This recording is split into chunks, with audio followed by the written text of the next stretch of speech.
Kepala Stasiun Klimatologi Palembang, Wandayantolis mengeluarkan rilis resmi berisi imbauan, curah hujan diperkirakan mengalami penurunan.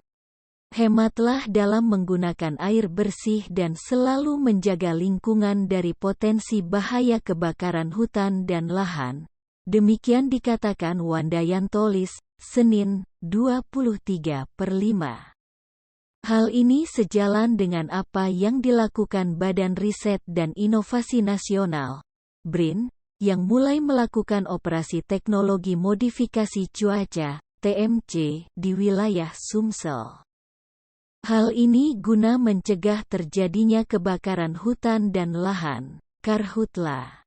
Koordinator Lapangan TMC Wilayah Sumsel Jambi, Tukiat mengatakan TMC ini rencananya akan dilakukan hingga 15 hari ke depan.